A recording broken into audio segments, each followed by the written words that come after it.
Halloween is coming, and we're getting ready by watching old spooky TV and airing Halloweeny grievances. Plus, we're encouraging everyone to really get into the spirit of the season while also being an activist. Curious? The Coven will reveal all, if only you will hear it. Ooh! Don't forget, we're releasing a Halloween clip show with some of our best bits to give you some big laughs, just in time for the big night. If you aren't subscribed, do it. And be sure to share us with your friends. Now, let's get spooky.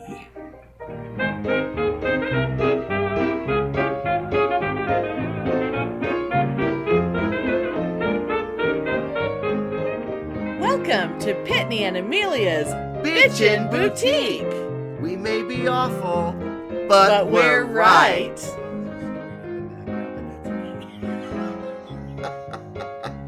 Oh, we're so sorry.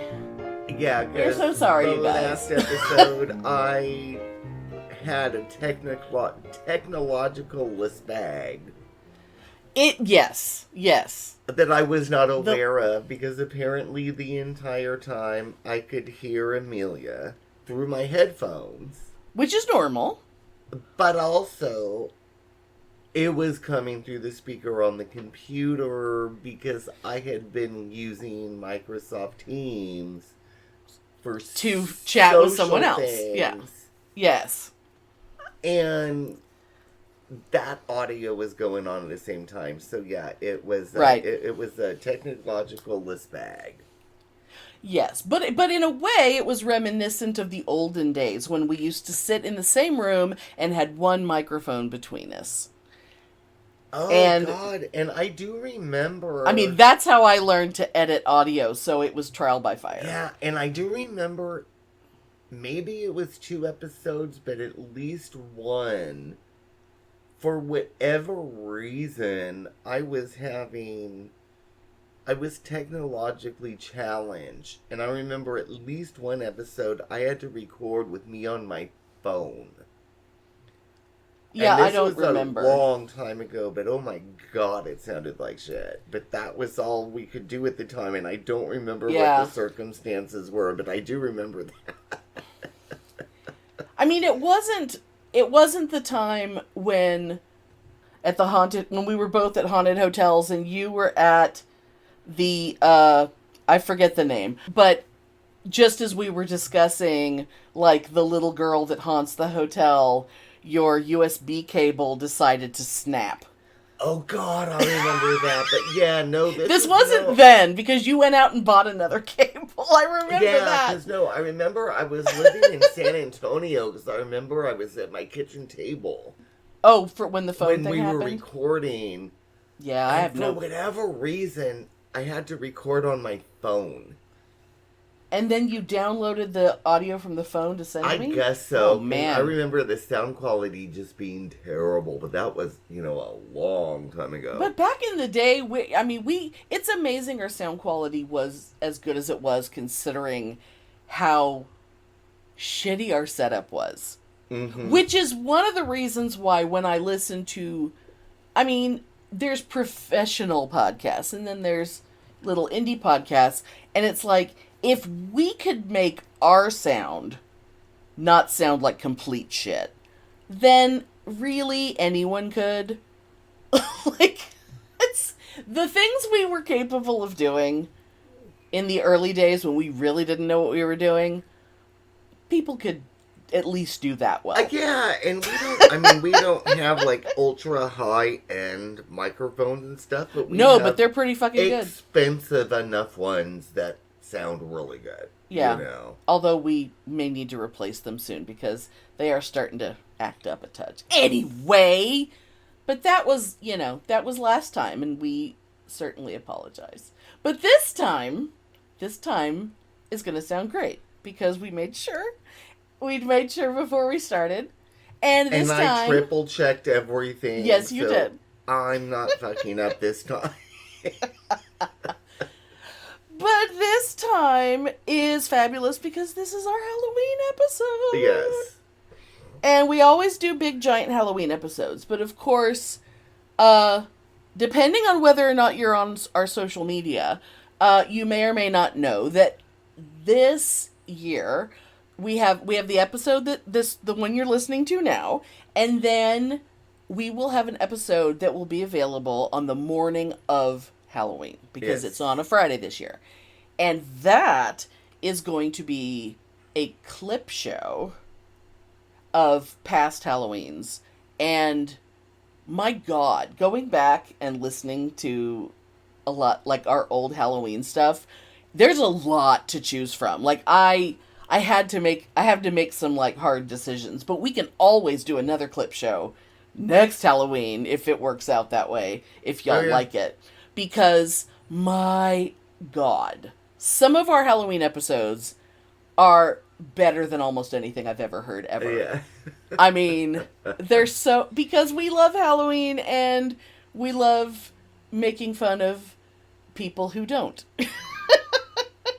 Or people who just want to ruin everything, but this time we'll talk about some of the assholes who threaten to ruin Halloween. But first, we're gonna talk about a really, really special TV show. Oh yeah, we have a fabulous film review, if you will.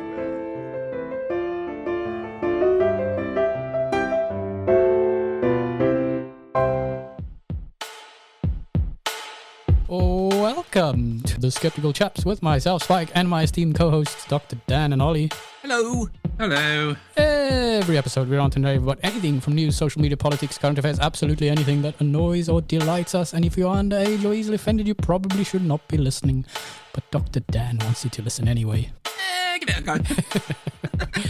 Thank you. We've been contacted by the Bitchin' Boutique. Oh, hello. Hello, Bitchin' Boutique. They have a little jingle that they play for us, apparently. Yes, yes. I think they're saying it's a bit out of date now. And they said, could we send them a new one? Can we make them a new one? And I'm thinking, we're far too lazy and disorganised to do that. So if you want to take a clip from this, right now what I'm saying, and play that in your podcast, Bitchin' Boutique, we'd be fine with that. I support this message. Yes. Yeah. So, thank you for listening to the Bitchin' Boutique podcast, whatever the hell that's about.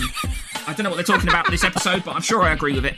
And, listen to us as well. Yes, we're the Skeptical Chaps.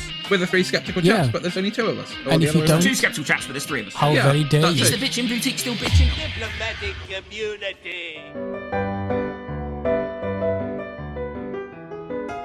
Oh yeah, we have a fabulous film review, if you will. Yes. Technically not a film. It was like an early episode in season 2 of Hardy Boys Nancy Drew Mysteries. Mm-hmm. And it was called The Hardy Boys and Nancy Drew Meet Dracula. All I had to do was see that title, and when I saw that the whole episode was easily available on YouTube, I was like, oh, we're doing this. We're fucking doing this. And neither of us even looked at it until we were ready to do this. Because, I'm sure I watched it at the time. Because we always watched I Hardy never Boys. watched it. I had all the Hardy Boys books. But you were in love with Sean Cassidy. How did you know to be in love with Sean Cassidy? Yeah, but I was never a fan of... I'd never watched this show. Oh my God. And for some reason, I had a big crush on Sean Cassidy. In fact, my first album ever was Sean Cassidy. Oh my God, that's amazing. But it was it because independent of all the of the show. teen magazines? Because they had Kiss and Sean Cassidy in them? Yes. Which is amazing. That's the 70s right there. Is that things weren't like divided up. Like you would have all kinds of music all played on the same radio station. Oh, yeah. You would have all kinds of, idols, teen idols Oh yeah, in the but same I remember, magazine. like my earliest exercises in masturbatory fantasy was Sean Cassidy and Leif Garrett. And it was because of buying the same magazines that Kiss was in. Yeah, because they used to be in like Teen Beat all the time. That was actually back then. That was why I would know anything at all about Kiss, because Kiss was not in my world at all. But I knew that's how I found out that Peter Criss left Kiss, because it was in like a early 1980, I guess, issue of Teen Beat. Yeah, with Teen Beat. Remember 16 magazine? 16, oh yes. 16 would always have Kiss in it every issue. I think Tiger Beat was a little more safe. I think it was more cutesy, clean cut white boys. Tiger Beat was not... Yeah, did not have Kiss in it, but No. 16 did. 16 totally, yeah. Oh my god. But... and I remember when I was working for the Interlibrary Loan Office for all those years at Oh my UT, God. Yeah. I tried several times to get past issues of 16 magazine. Like So they were I- actually out there in So the I could library? scan, the old Kiss things, from like Oh my god. anywhere. But nobody, there was like not a single library anywhere that damn. has those. That's Because a damn why shame. would they? Why would That's they? a damn shame right there. Then Because I that is thought important it would have cultural been- information. It would have been cool. To Yes, be it able to would. get all those old Kiss articles and scan them, but alas, they're just not available. But that's Oh my okay. god. Mhm. Anyway, back to the fucking Hardy Boys. So, Yes. before we dive into details about things, I would like to do a very quick rundown of the plot, such as it is. Yeah. Okay, I actually pulled this from when I did my Google search. All the sites I was clicking on they either had way too fucking much or like one sentence. So I went with what AI gave me, which is fabulous. Okay. In The Hardy Boys and Nancy Drew Meet Dracula, Frank and Joe Hardy travel to Transylvania to find their father, who disappeared investigating art thefts, and teamed up with Nancy Drew, who was also working the case. Their search leads them to a rock festival held at Dracula's castle, where they uncover clues pointing to their father being held in a coma. Yeah, whatever. This case involves an international art theft ring and a suspicious rock star, with strange occurrences like bats and victims with bite marks escalating the mysterious atmosphere. Ooh, mysterious atmosphere, Pitney. And it was not mysterious. No. About as mysterious as anything gets. Once they get to Transylvania, once the boys get there, and maybe the opening scene too, I don't remember, but you get, every time you come back from commercial, because of course it was a TV show filled with commercials, but every time was the commercial break, you come back and it's a nighttime silhouette of the fucking castle with the exact same wolf stock audio that you see the castle yes, and you it hear was. oh, oh, oh, oh. You hear that, Yes. and yes. then the brilliance of the writing and the acting brings you into the scene. And you know what struck me? This big rock festival was that there were two occurrences that I counted. Maybe there was more than two, but I counted two occurrences where they would show the quote-unquote audience at this big rock festival. Yes. And it was literally 20 people. And Oh, yeah, that's no, being generous. Oh, the audience? No, the audience was there all the time. Every time they were in that room, the audience was always there. But they showed like an over where you could see the audience. And it was the same people every time. Yeah, and it was Every like single 20 one of people. them got screen time because they were just rotating around. But it was kind of like the way we always wanted to have, like, when you throw a Halloween thing, when you throw a party, you want every single person to be dressed up. Dressed up and dancing, yes. Dressed up and there was dancing. that. And even though this was that, it was like And some of the people had like had like really good costumes or whatever, but they were all so not rock fans. And of course the music also not rock music, because Sean Cassidy considered his own music to be rock music. Oh, it's rock and roll. Oh, yeah, and it's it rock was and Sean roll. Cassidy and Paul Williams, who is fabulous, but so not rock. You Yeah. know. Actually, I want to get Paul Williams out of the way here, because Paul Williams plays the guy who's like hosting the whole festival, and he's like the main draw for this festival, and I've completely forgotten his character's name. But as soon as I Elliot something. Right? It was a very 70s dark character Elliot sort of Star name. Or something like that. I don't even remember. Yeah. I could probably find out, because of course I have this blog open. But this blog that was way too excited about this thing. I could not stop thinking about Verity Noslin. Allison Troy was his name. Oh, Allison Troy. Yes. Yes.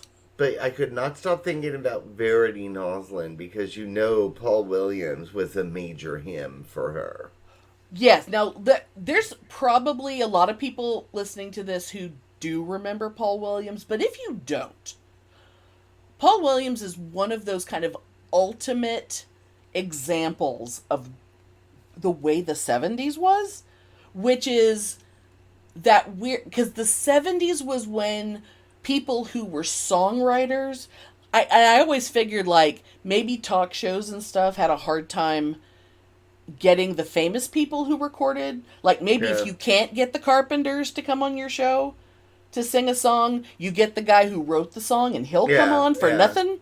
So Paul Williams was famous as fuck. And if you see him, if you don't know who I'm talking about and you look for him, like if you look up this episode and you watch it, you're going to be like, that guy who's like 4.5 feet tall, and he's fat, and he's got horrible hair, and the hair. Oh, his hair is it's the Paul Williams. Like nobody has. It was so stupid and so ugly, straw-like hair and like it's that. like it is like the utter definition of terrible 70s hair. That's the only thing I can say. He's such a great... But the thing is, the guy was actually incredibly talented as a songwriter. Almost any great song from the 70s, including Rainbow Connection, like the entire Muppet movie soundtrack, so many songs, and it's like he is behind some of the most cherished memories Gen X people have. Yeah. And yet, he himself, because he started to become famous, because he was recognizable and he would go on TV and be in movies, he was in like Smokey and the Bandit movies, in like comedy parts. Because of that, he started, liking the smell of his own shit or whatever, and became a raging alcoholic and a massive drug addict. He was coked up like crazy, and he turned into a giant asshole. And so back then he was kind of like, there is a documentary, which I think is called I'm Still Here, because everybody assumed Paul Williams died a long time ago, but it just turned out he got sober in like 1990, and since then he has just been working as like a sobriety counselor. Yeah, I read about that. And he's actually like this incredibly awesome guy, but it's really hard to like put those two people together, the raging addict asshole and who was constantly on television, and then the guy he is now. But I will say that when I saw his name in the opening credits, I was like, oh, Paul Williams is in this? Oh, this is gonna be good. And I kind of figured when it's like, okay, rock concert, okay, there's where Paul Williams is. Yeah. When they walk in, now I don't know if you've ever seen the movie, so I don't know if you would recognize the song. I'm almost embarrassed how easily I recognized the song, the first song he performed, which is the hell of it, that's the hell of it, that weird thing. that song is from Phantom of the Paradise, which is his own, like, personal movie that there's a small group of people in Canada who think it's the greatest movie ever made. Yeah, I have not seen the entire rest of the world thinks it's garbage, but it's worth watching once. But I remember I didn't like it, and of course Verity Noslin was very into it. But I remember just being like, okay, yeah, whatever, man. You know. Anytime you have characters who talk about themselves as being rockers or their music being rock music, you can pretty much guarantee that the music is in no way rock music. Which episode also, the music happening in Dracula's castle is not rock music. He even sang You and Me Against the World, which was a hit for Helen Reddy. Yeah. And, I mean, for God's sake. I mean, I even had that Helen Reddy album when I was a kid. Oh, I still have it. Love Song for Jeffrey? You have Love Song for Jeffrey too? Because that's her album that has that. It has Keep on Singing, Don't Stop Singing, You're Gonna Be a Star Someday. Oh, she was fabulous. I love Helen Reddy. Alive? No, she died a few years back. Oh, God. But it's weird that Helen Reddy's gone, but Paul Williams is still alive. Yeah, I just remember, like, watching this movie. Yeah. Well, one, he was blatantly lip syncing. Of course he was. But two... And the audience dancing to music that was not what we were hearing. Oh, yeah. And dancing badly, by the way. Yeah, but two, fucking and white I think people. I texted you this. That Paul Williams had the stage presence of a goddamn corpse. Oh, he's so... It was like nothing. And his humor back then, the level of, humor, the jokes and stuff he'd make, is like really bad con guy level humor. Oh, it was terrible. And I mean, so one, I did enjoy watching Sean Cassidy sing a couple of his hits. Teen Dream, woo! I didn't recognize that one at first. I had to get a few bars in before I knew it. Watching Sean Cassidy sing, he dances like a fucking girl. Like, I know! Everything about Sean Cassidy back then was like a fucking girl. Like, heterosexual and blah, blah, blah, but he really danced like a big old fag, and I thought that was kind of delightful. And I'm sure that factored in to, you zeroing in on him so much because he was such a Nelly boy. Very, very safe. But I will say that, God, I had such a crush on him that I can look at him back then, now, just watching this movie, and I was like, I don't even know why I thought he was so hot. I just don't get it anymore. Well, our tastes have changed. And yes. Our tastes change with the decades, and it's kind of interesting. Yeah. And, like, I spent the whole time looking at Parker Stevenson. And, I mean, he's still cute, but my dad used to refer to him as Snake Eyes. He liked to come up with little names for anyone any of my sisters or I found attractive. And, like, the valedictorian, her room was covered in, like, the one-page pinup size from teen magazines. Oh, she had an entire, like, half of one wall was completely wallpapered with Parker Stevenson. Oh my God, that's so funny. I didn't know that. And I didn't really realize until watching this that, oh my God, Parker Stevenson's eyes are about as close together as human eyes can be. Like, really, really close together. Which is weird because I don't know why Dad called him Snake Eyes, because snake eyes are far apart. But that kept occurring to me as I was watching it. And another thing that was really weird is that I instantly remembered as soon as Nancy Drew walked in. I was kind of shocked that the boys didn't know Nancy Drew at that point, but it was very early for Nancy Drew. But when she walked in with her stupid blonde friend, I immediately remembered that her friend was George. I was like, oh, there's Nancy and George. But then I was like, God, I don't think back then I had the ability to judge anyone's acting. I think maybe watching TV shows like that is what made me grow up to think that, bad acting is fabulous. Oh my sometimes. God, she was terrible. She's really terrible, and her friend was even worse. Oh, her friend was there were times when every time George would talk, I would just shout her line right after it, because every line reading was like, "What's that?" It was amazing. Ew, don't go in there. What is her name? Pamela, whatever the fuck her name is. Pamela Sue Martin, I believe. But her goddamn butt chin. I don't think I ever noticed her having a butt I just chin. can't deal with it.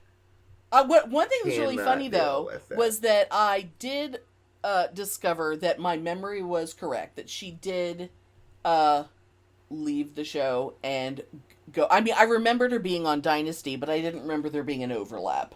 I thought that Dynasty started way later, but because she was, of course, Fallon Carrington on Dynasty back in the day. Which I never watched at all, but I do remember the... Did you watch Falcon Crest? JR That's Dallas. Media Circus. That's Dallas. That's Dallas. I thought that was Dynasty. No, Dynasty I don't pay is attention. Joan Collins and, well, I kind of lean towards Joan Collins and Diane Carroll getting into, bitch fights. But Joan Collins and I believe it was Linda Evans who had such a cat fight in big long gowns and stuff, and they fell in the pool. I mean, those See, I would love that. Those nighttime soaps back in the day. Nothing is as exciting as those. But anyway, I would love that. But yeah, anyway. I will also mention Lauren Green doing what I can only describe as his best Christopher Lee impression. Oh my God, that accent. Oh, What the Lord fuck? have mercy. I mean, as soon as they got to Transylvania, everyone around them, every man they met was like, am I watching Hogan's Heroes? It's like everyone was being as German as possible, and some of them, there was like was he a bellman? He was a bellman, because he kept carrying bags up and down. Did the Nazi the salute? fucking Yeah. bellman who couldn't stop using phrases that were very Nazi-ish, and he would do Nazi salutes. Yeah, that was really weird. But if you think about it, back then, that was, like, only... Oh, my God. If you... Like, that was, like, 30 years... Or maybe 35 years... Since World War II. Yeah. And then, like, 35 years ago now, I was... like what, graduating from high school? Yeah. Yikes. It's kind of hard to imagine how time works, but But I just remember like the whole time I was watching it, I just saw Commander Adama from Battlestar Galactica. Sure. Yeah. And I mean, I know that he would have been on Bonanza. Bonanza, right? he was And I mean, I knew, dad, but to whatever his name me, was. he was Adama. Yeah. From Battlestar And the guy from Galactica. the Alpo commercials. And it was, oh God, I don't know that, but it was just so, I enjoyed it. Oh, because it was fabulous and stupid. But it was 90 minutes of a 20-minute show. The amount of time spent with establishing shots, like watching a car drive down the road, showing the castle with "Ahoo," showing people walk into a room, showing people walk out of a room, showing people stare off into the middle distance. I mean, it was like... Yeah, and it's like, could you guys pick it up a little bit? I will say at the end, I thought it was kind of fabulous where there were the shots of Commander Adama Yes, of course. handcuffed to the With detective. the mirror. And then the mirror that you could see that he was invisible, so it really only Dracula. Joe Hardy saw it, and he couldn't even explain it to Frank. And I thought that was kind of fabulous and kind of exciting. Because Joe was, I mean, he's the little brother. Frank's always in charge. Yeah, but Joe was resisting. Oh, and can I just say, once again, we had a very typical thing where you have two guys and two girls, so obviously they're going to pair off. Oh, yeah. Fucking Sean Cassidy in the back seat of the van making out with Nancy Drew's friend George. I mean, give me a break. Give me a fucking And then break. his brother was all jealous because he wanted to kiss Nancy, but she was having none of it.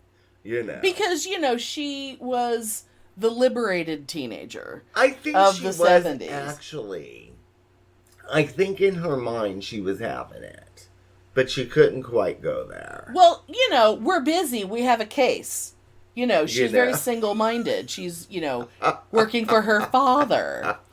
And all of the stuff, like when I read the plot, all the stuff about the international art theft ring and whatever, so yes, the person who ends up being the vampire, the person who ends up being the bad guy through all of it, is also the one who was stealing the art, and it's like, no one ever goes, but why though? Like, no one ever goes, so what? Like, it's just a matter of, we go into this room. It really makes no sense. Like, why would Dracula... Yeah, it makes no sense. And when you go... Well, I'll just say this, and this is not uncommon in bad movies and things too, but when you trigger the mechanism to open the giant door to an ancient tomb, in this case, Dracula's tomb, perhaps it would be a good idea for you to think it's weird that the room is like an apartment and it is lit entirely with 10 bajillion candles, all of which are lit. Oh, I know. I remember thinking about that. I was like, okay. And there's a fireplace, and there's a chair and a table, and then, of course, there's a coffin. Which, did you notice when Frank, he just had to look in there, and there were fucking bones in there? Oh, yeah. Did you notice that? That made me very excited. Desiccated corpse, which should have been Dracula, right? But it's like, okay, so if that is the guy that was known as Dracula, they're like acknowledging, it's like a little misdirect, because it's making us think, there was a real Dracula, but he's just a dead guy. He's not walking around. But then Lorne Greene is a fucking vampire. But anyway, it's just it's worth watching for how stupid it is. It was fun. It was fun. It kept moves me slowly. entertained. You might want to watch it on like 1.5 speed or 2 times speed. I enjoyed listening to the Sean Cassidy songs. It was fun singing them again, and Filianel, I think he was very amused that I had to sing along with That's Rock and Roll and Teen Dream. I had forgotten all about that song, but yeah, I remember. But I was like, oh god, Paul Williams was terrible on stage, though. Oh my god. Well, see, he was never meant to be a performer. No, he was meant to be the guy writing the song and handing it to someone with stage presence. No one ever needed to look at Paul Williams or actually witness him performing anything. But because he really had no business. But according to Verity, he's a major him. Oh, God. I mean, Michael Nouri, I get it. Jer, I get it. Paul Williams? That's a little weird. It's a little weird, Verity. Major him. We were also... I felt a little let down that we didn't... Joe didn't sing Hey Deanie. Because you know how much I love the lyrics of Hey Deanie, and it would be so appropriate to sing in a concert in Dracula's castle because of the haunting and very, very demonic lyrics. Yeah, I think my favorite Sean Cassidy's song was, I think, Morning Girl. That was my favorite. Oh my I God. remember. Well, And of course, I really liked the Do Ron Ron, but I think Morning Girl was my favorite. Sure. But yeah. So everyone, if you have a favorite Sean Cassidy song, let us know.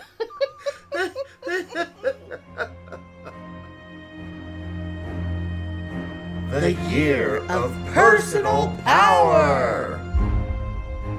Attention, bitches and witches. Please take your places in the circle. Gather son and gather daughter. Gather earth, air, fire, water. Raise up energy en masse so we can kick some MAGA ass. Well met, everyone. Thank you for participating in this meeting of our Coven. This is an exciting time for me personally, the time of Samhain, my favorite Sabbath. This holiday is arguably the most important in the wheel of the year, depending on who you ask. The other possibly being Beltane, but this is my favorite. Anyway, Samhain, October 31st, is the first holiday on the witches' calendar, and it is the final harvest festival before the winter settles in. It is a deeply introspective holiday filled with traditions from many cultures across the world, but also a time of celebration, gathering, and fun. Which comes first is up to you. In pagan circles, the merrymaking happens after the ritual and after the introspection, but it is just as important. This holiday is the last hurrah before Yule, before a 7-week time of quiet and inner work. This Sabbath is unique in that it occurs when the veil is thin between the worlds. The living and dead, or any other realms you may believe in, can all come through now to speak to us through the veil. This gives us the chance to communicate with our ancestors and those other loved ones that have passed. It is time to celebrate our own lives and the lives of those who came before us. Let's all think about our lives and how they have been shaped by our loved ones that are no longer here, or even ancestors that we never even had the chance to know. And everyone had joys and pains. So how can old stories that we are energetically connected to through family or friendship help us understand our day-to-day? What bravery or independence did they express to make their lives better? What can we learn from that? And of course, sadly, since our world is not all love and light, what mistakes or bad life choices did they make? And what can we see and learn and grow from that? Take a second to ponder this and affirm out loud. My lineage empowers me to create positive change. And again, my lineage empowers me to create positive change. Be mindful of this for the next 7 weeks and find strength and motivation from your familial past. And of course, this includes chosen family as well. Happy Samhain, everybody.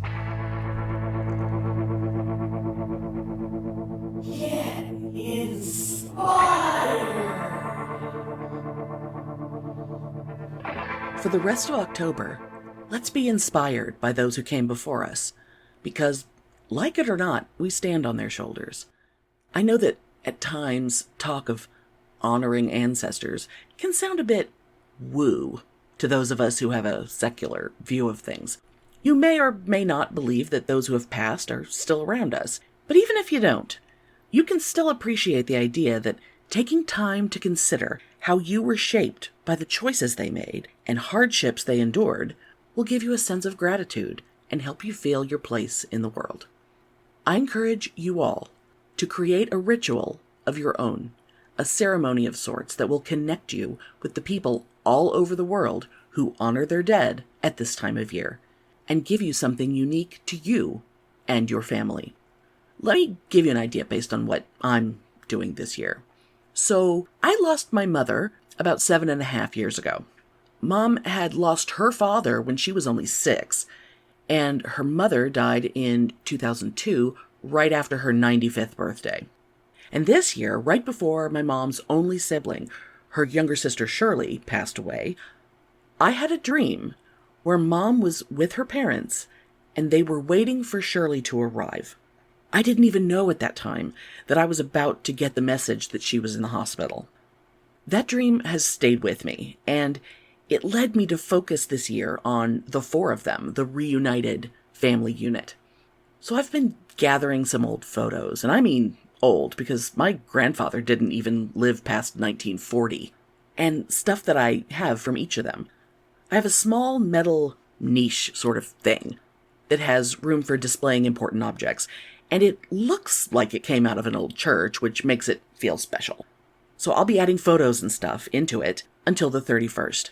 And after I'm done with the trick-or-treaters, I'll come up, light a few candles, and sit and talk with my mom's family, telling them how their journeys have helped me on my own. Like Grandma being a hard-working young widow who did everything she had to do to make sure her girls were taken care of. And Mom giving me the space I needed to figure out what I believed and didn't believe, rather than following in her quietly religious footsteps. Things like that. And in the weeks leading up to Samhain, I'll take time to write about them in my journal. And I can wear their jewelry, like Mom's Christmas earrings, Grandma's angel brooch, and my grandfather's ring. I'm also hoping to find a pot of African violets because Grandma loved them so much. Your ritual could be anything that feels right to you, as long as you feel it honors the family you wish to show gratitude to. And I'll add one more suggestion. Even if you don't really believe they're around you and can hear what you're saying, talk to them as if they're in the room with you. You aren't doing a book report. You're telling them how much you appreciate them, their sacrifices, and the guidance you got just from their example. Now, if you'd like to get together to discuss the ritual you created, let us know you'd like us to schedule a Zoom call in November. Take action. This week we aren't suggesting the usual stuff like going to protests, although we hope you'll be participating in the No Kings protest in your area on the 18th and are still pummeling your representatives on the regular. Nope, this time we're thinking smaller, more local. Because what better time to build real community with your neighbors than Halloween? So many neighborhoods seem to discourage trick-or-treating these days. But when Pitney and I were kids, of course we went out trick-or-treating. And almost every house had the porch lights on and candy for the kids. Because our parents didn't go with us, they stayed home and handed out treats. And if they didn't participate, they were Jehovah's Witnesses or something. I happen to believe that all this trunk or treat and church harvest festival nonsense is directly proportional to the disconnect we have with our neighbors. Why don't they want their kids to stop by your house? Why do they think you'll poison little Madison or kidnap their darling Jaden? Because they don't trust you. They don't trust anyone. And be honest, do you trust them? Do something to put the idea out there, like posting on Nextdoor that you're looking to see where the participating houses are. Chat with folks online about sitting outside on the driveway so everyone is outside together, and you don't have to keep getting up to answer the door. I've been working on getting my street to 100% participation to help make it safer for the kids by not having to zigzag across the street to the houses that aren't dark. Most holidays aren't as social as Halloween, and once people see each other all working to make it a fun night for the kids, they'll be way less paranoid and on their way to seeing you as a person instead of a purple-haired libtard snowflake. Now, protect your neck, because I'm about to make a sharp turn.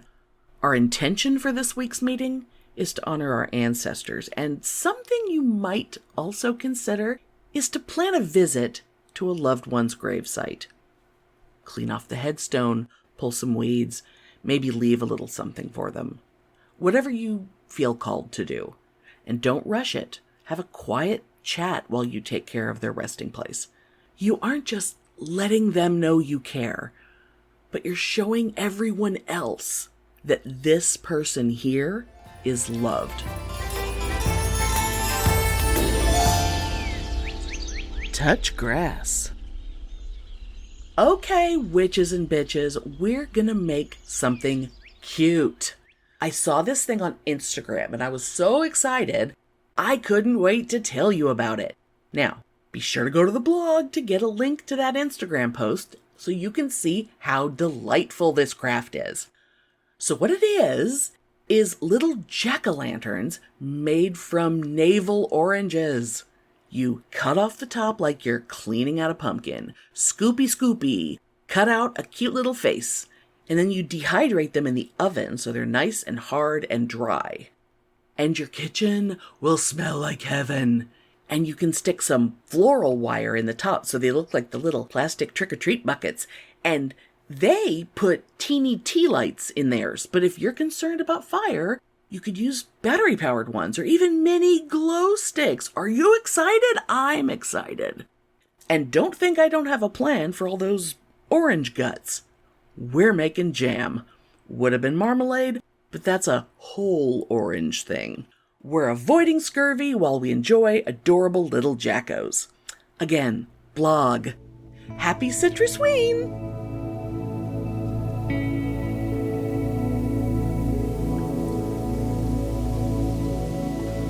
Reflections and journaling.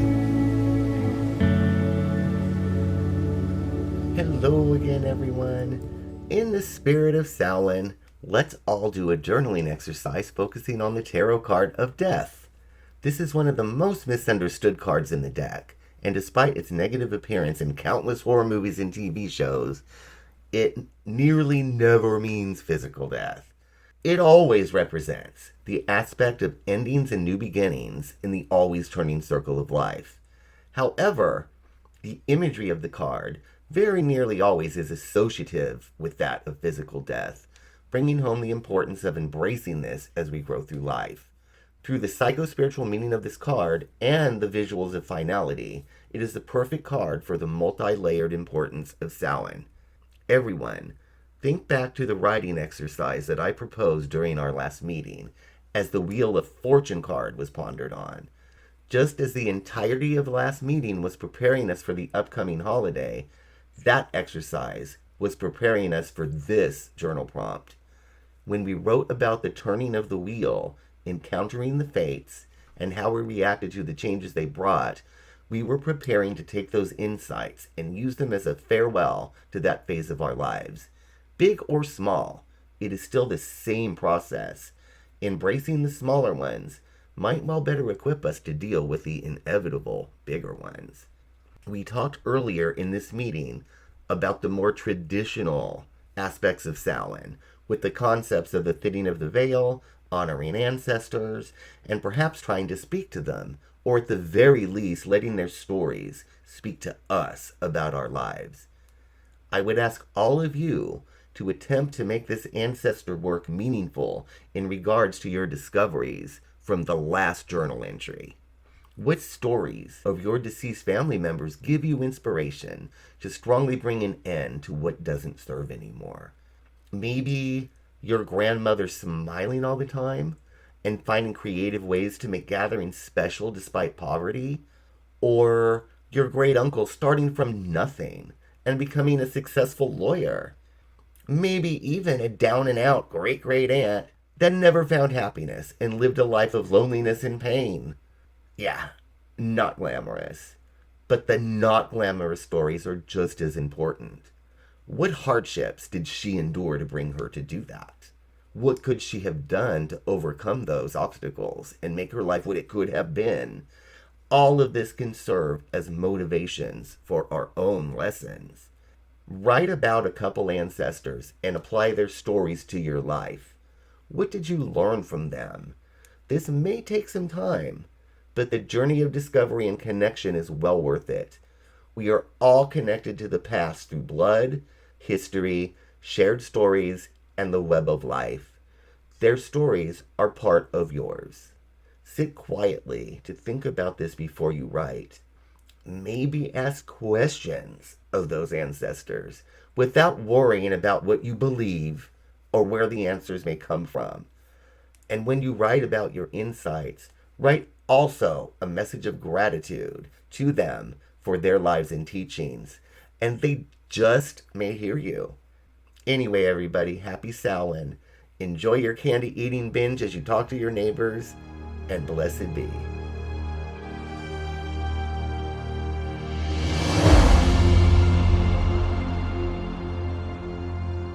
So I have another thing that I've been thinking about a lot this spooky season as Halloween things have been, coming on, and of course I'm obsessively a Halloween person, but maybe not like some other people are. And I've been noticing that there's just a lot of things that every Halloween threaten my good Halloween mood. And it's like of the pet peeve variety. Like just little things that are stupid, that people are dumb, people don't bother to want to be correct or whatever. And I've, years ago when we did, just as a real quick aside, when we did a big 4+ hour live New Year's Eve live stream, one of the things that I talked about during that, and I had a whole slideshow to go with it, was about people who think that they're goth. People who think, oh, it's spooky season, I'm going to be all goth. When it just means that they really like Tim Burton movies. They think black and white stripes are fucking it, somehow. Oh. And that's just an example of the kinds of things, although that is a year-round annoyance for me. But I'll say one thing. One thing kind of related to that, I saw a couple weeks ago an ad on Facebook for a company that was called Fun Boy. And I've looked up their website just to see, please God, let this not be the only thing they do. They make a lot of inflatable shit. And they make things like inflatable bars. Like, if you're having a party and you want to have a bar, or you're doing like a tailgate and you want to have a bar, like, for putting drinks on. I assume there's shelves on the back. But, like, inflatable bars. And I guess because they had a black and white inflatable bar, they sort of took that to the stupid Tim Burton-y Halloween extreme. And they have a whole line of Halloween inflatables, like for your yard, but they're all black and white. Like pumpkins, like inflatable jack-o'-lanterns that are white with black accents. And it's like, do you not have like access to colored vinyl? Because I know you do, because you have the inflatable bars in lots of different colors. Do you not know that orange exists? I mean, what? That shit makes me mad. Yeah, and I gotta say, and I think I've mentioned this on the show before, and I know it's scandalous, and I know I'm completely in the minority, but I really fucking despise The Nightmare Before Christmas. You despise it? That is one of 3 movies that I've literally walked out of the theater during because I hated it so much. I fucking hate that movie. I hate the visuals. I hate the music. Oh, I like the music. The music is my favorite thing about it. I hate the fan base. I just hate it. But, it's just that extreme Tim Burtonism where everything is black and white stripes. It's just, yeah.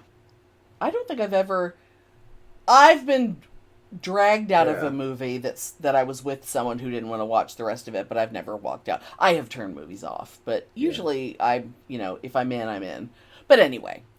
But, there are lots of things during this time of year, and, it fucking starts in July, honestly. Oh, I know.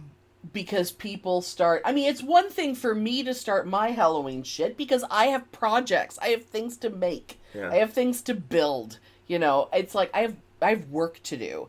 It's not like, these people, I nearly said women, and it is mostly women. And honestly, it's mostly fucking white women, because white women are the most infuriating thing on the planet.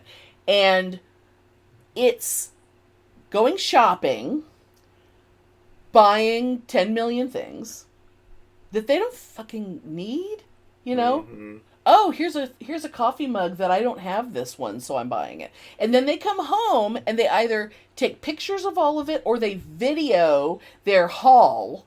And it's like, oh, look at all the things I got. Now, on the one hand, it's free advertising for stores, and I'm sure that's... Yeah.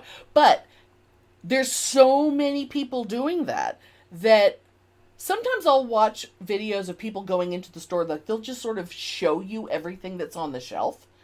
And if I see, that way I can be like, okay, I don't need to go to that store this year. I don't see anything that I want. Like, that saves me some time.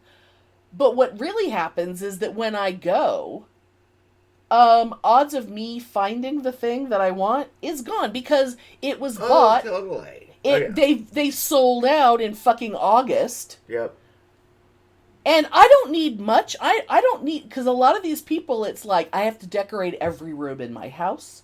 I have to have, this year my dining room is going to be Headless Horseman themed. And this room is going to be ghost themed. And it's like, that's cute. But also, could you leave something for everybody else? Because there are things. I know. I sent you a picture months ago of a pillow, like a throw pillow that would go on the couch, that was a picture of like two Frankensteins getting married, like two boy Frankensteins, like the grooms. And it was so fabulous. And I told you, I said, if I can find it, because it's Frankenstein and because it's gay as fuck, I will absolutely buy. If I can find one, I'll get it for you. Yeah. But I was hoping I could find two. I never, ever, ever, ever found one. But you can get them on fucking eBay for hundreds of dollars. Oh, but I do have the t-shirt that you sent me of the Frankenstein and the mummy. Being in love. I know. Holding hands. It says, that says love is love, and I wear that all the time. So, but by the time I knew that and that was a product, that pillow was something that was from a store that does not do online sales. It's all in the store. And so there was no way I was going to get it.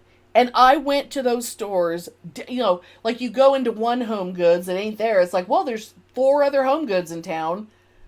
I guess over time I can try them all. But it's like, they're not, And that's obnoxious. It's like, it should be a wonderful thing that all these stores have all this Halloween shit, but it gets ruined by the extreme consumerism. Oh, and also, I don't want to hear about how people can't afford things. All these fucking people spending all this money on bullshit don't talk about how, eggs are expensive, I don't give a I'm not talking about politics. I'm just like, I don't want to hear it. Because people are spending insane amounts of money on, well, I already have 5 of these, but this one, the foot is at a different angle, so I have to buy it because it's different. I mean, I understand being a collector, I understand, but this is insanity. Nobody needs this shit. And it's fucking white women. And then if you don't have those white women where everything's black. When everything's black, you can't see any of it. But it's still better than the beige women. The beige and cream, it took over Christmas first, and now it's taking over Halloween. It's like paper bag color jack-o'-lanterns, like paper mache jack-o'-lanterns. Oh, yeah. That have not been painted. I know exactly and what you're talking about. Burlap things made out of burlap. Oh, I hate that. Fucking cream and tan Hate felt. Hate it. Yeah. Just those are the people whose children grow up to have a different color on every wall in their house. Yep. Just so that they can experience colors.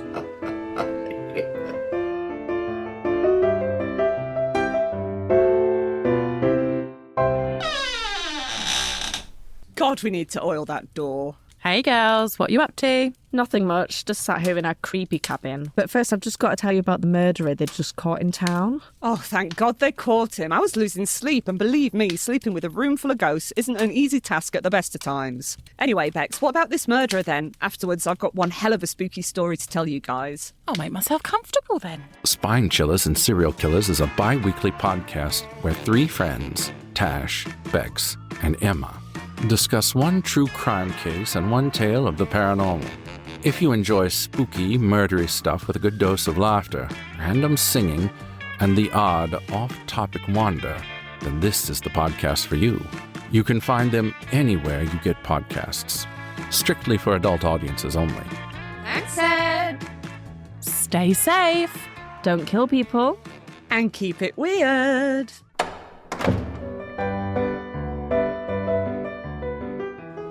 Oh, and I realize I'm just babbling.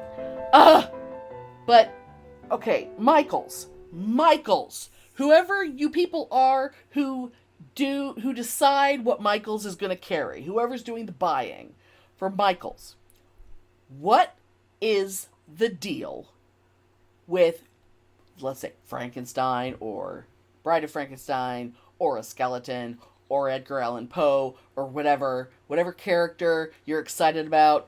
Why do you have all these figurines of them sitting on the toilet?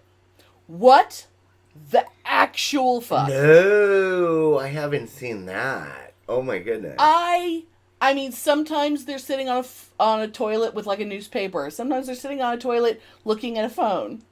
Sometimes, but it's like, oh yeah, no. Why are they on a toilet? No. Why? No. I mean, if they want to, be in like a bubble bath, that's sort of cute. But sitting on the toilet, I mean, next year, are they going to start brushing their teeth? Or maybe they'll be flossing. They'll be flossing their teeth next year. Yeah. Because it's like, that says Halloween to me. Edgar Allan Poe sitting on the toilet. Yeah, no. It's so, what? And skeletons of animals that are all, like, anatomically fucking wrong. Dog skeletons with ears, cat skeletons with ears. Oh, yeah. Octopus skeletons? Do they think octopuses have skeletons? They don't. They don't have bones. I mean, I think some of those are cute, but it's become a weird thing. Do they know that spiders, when you look at a spider, an actual spider, you're already seeing its skeleton? Do they know that? Or are they just being silly? It's a weird thing. Why would a spider have a skeleton inside that looks like human finger bones? I don't understand it. It. It's wrong. It's wrong. They don't even bother. They don't even fucking bother. But it's goddamn consumerism garbage, Yeah. Yeah. If children are seeing these things, and then when they're in school, in like biology class or whatever, they're not going to understand what an exoskeleton is. They're going to think the teacher is wrong. Yep. Because they've grown up their whole life seeing spider skeletons. Yeah, I know. On the shelf. I know. Oh, and you know what else? Okay, god damn it. I'm on a roll. I am just frothing. So, I love... Now, I mean, granted, some of this is connected to, like, the Gothic revival in the Victorian era. But, like, old, like, photography that's that old, it's beautiful, it's creepy, it's wonderful. There was, of course, all that, mediums and spirit photography and things that were just, that kind of stuff was very big because if you could allegedly, with quote marks, capture a ghost on a picture, that means it's real, and people just believed everything they saw. But there was also a big trend of taking a picture of your deceased relative before they went into the ground and you were never going to see them again. Because it was expensive and very uncommon to take a picture. And you were not, most people didn't have their picture taken during their life. And so you wanted to have them, you know, and it's not like you can get someone to paint their portrait real fast. That takes a long time. So you get one picture taken. But the belief that post-mortem photos have the body sitting up with the head held up by a little stand is, or sometimes the dead body is standing. Yeah. No, absolutely not. That little stand, I mean, yes, you can sometimes see the stand in a picture. That stand is there because you have to sit so goddamn still for the picture to come out. And so they have the stand to help you hold your head in one position and not move for however many seconds it is. I mean, there's a picture of my great-grandfather with, you know, his family, like his children, and Aunt Gigi was like 5 years old, and she's sitting on a chair, and it looks like she has no legs. She's wearing a little dress, and the bottom half of her legs are invisible. They're completely gone because she couldn't sit still. Yeah. So she has no legs because she was like swinging her legs on the chair. So that's just fact. And yes, post-mortem photos exist, but they're usually a person like lying on a bed with flowers and ruffles all around them or in their casket.